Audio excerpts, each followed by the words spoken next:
Chers amis, bonsoir. Je commence à piquer du nez là. Il est temps que je m'arrête. Je viens de voir que Planète Amazon venait de déposer un nouveau message sur mon mur Facebook. Et actuellement, ils sont en train de demander à tous les artistes de faire quelque chose pour leur cause, donc de déployer leur talent. Alors ça peut être la création d'un slogan, ça peut être écrire une petite nouvelle, écrire une fable, écrire un sketch, faire une BD, faire des dessins humoristiques. Et il n'est absolument pas nécessaire d'être célèbre et d'être connu pour s'y livrer et pour faire quelque chose. Voilà. Voilà. Non, je veux dire par là que moi, dès l'instant que je trouve un truc marrant, je le récupère pour mettre sur mon site, et que ce soit quelqu'un de connu ou pas, pour moi c'est la même chose. Je rigole parce que j'imagine la tête des autres. Mais non, mais c'est important. La démarche artistique à la base, ça sert à ça, quoi. Alors moi j'ai fait ça il y a longtemps déjà, hein. C'est-à-dire que quand j'étais adolescente, en cours de dessin, j'ai passé un bac A7 pour être précise. Et c'était au moment de l'Amoco Cadiz, quand l'Amoco Cadiz s'était brisé au large des côtes bretonnes et que ça avait généré une marée noire absolument épouvantable. Eh bien, il se trouve que ma prof de dessin avait une petite maison en Bretagne, mais je pense qu'elle n'aurait pas eu une maison en Bretagne, ça aurait été exactement la même chose. Toujours est-il que donc elle nous avait dit, bah voilà, on s'y colle.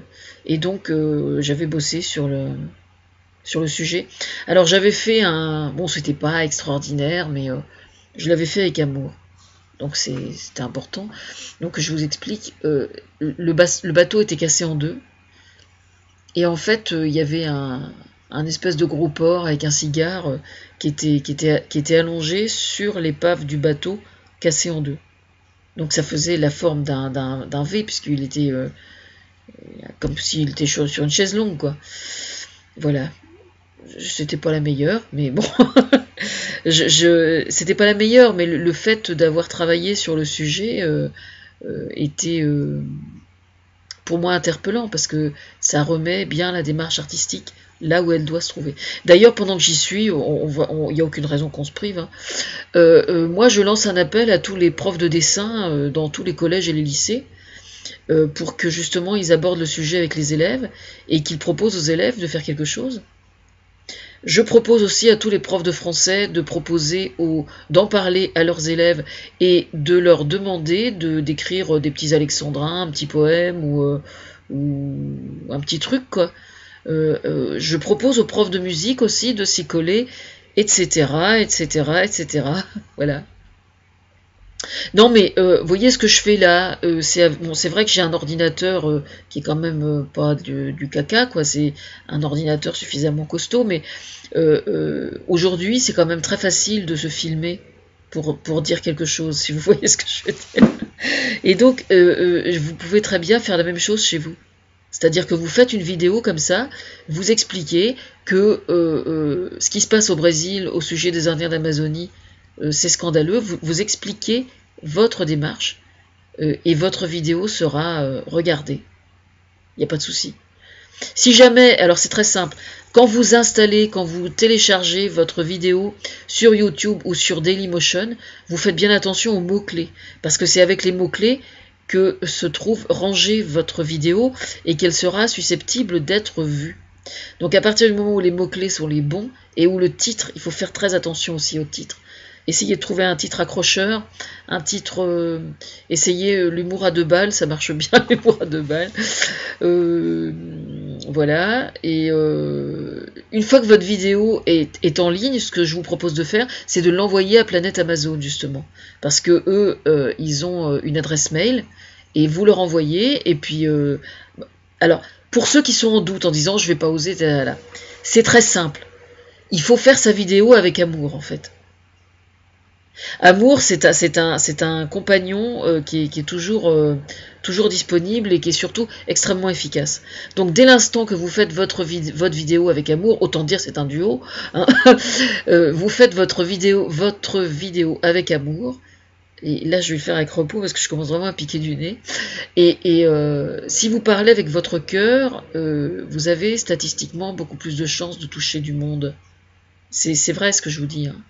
C'est extrêmement important. L'autre jour, par exemple, il y avait sur Planète Amazon, je sais pas, je crois que c'est Thomas qui l'avait mis sur mon mur, une jeune femme, je sais pas si elle était maman, qui a écrit à Dilma Youssef. Donc elle est entre guillemets rien comme moi, quoi. C'est-à-dire, bah oui, parce que je suis toujours pas reconnue par qui que ce soit, donc d'une certaine façon, socialement, je ne suis rien. C'est pas l'image que j'ai de moi, hein, je tiens à préciser, mais socialement c'est comme ça.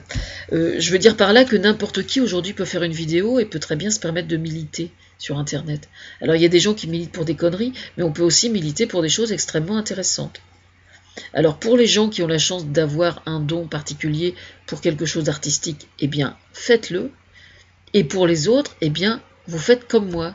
Vous ouvrez votre boîte à cigares et vous et vous dites ce que vous pensez. Voilà. Alors après, vous avez la possibilité de développer le concept. Alors pour développer le concept, vous demandez à des copains par exemple. Et puis vous pouvez créer des petits sketchs, vous pouvez vous mettre à plusieurs visages les uns côté des autres sur la vidéo. Voilà. Alors, si jamais vous vous adressez directement à Dilma Youssef et au pouvoir brésilien, moi je vous demande simplement de ne pas être insultant et de ne pas être grossier. La voie de l'humour est en général la plus proche de la diplomatie. Voilà. C'est tout ce que j'ai à dire. Moi personnellement, artistiquement, je reconnais que j'ai pas fait grand chose encore. J'ouvre mon clapet sur les vidéos ou dans des articles, mais c'est vrai que j'ai fait quelques photos aussi, avec des pancartes.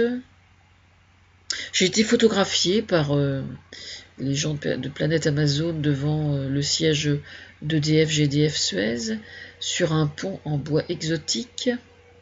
Qu'est-ce que j'ai fait d'autre? J'ai dessiné le mot Raoni avec des petits légumes posés sur une feuille et je les ai pris en photo. J'étais super fière de moi. Je me suis amusée comme une gueudin à faire ça. Non mais c'est vrai, je me suis amusée comme une gueudin, j'adore ça. J'adore bidouiller des machins en fait.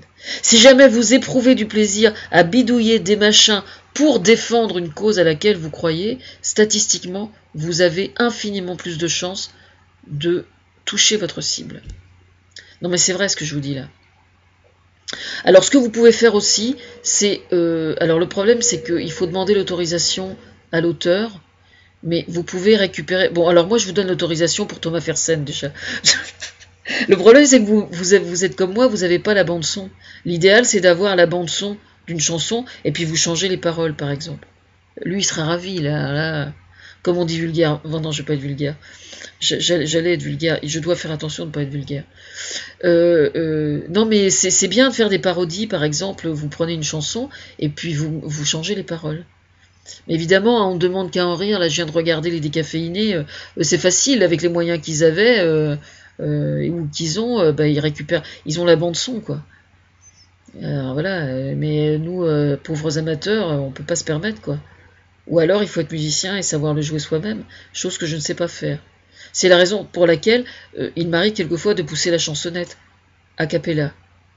Parce que Saint-Ostrobert, c'est faisable aussi, mais a cappella, oui, elle est facile, je sais, mais elle marche toujours.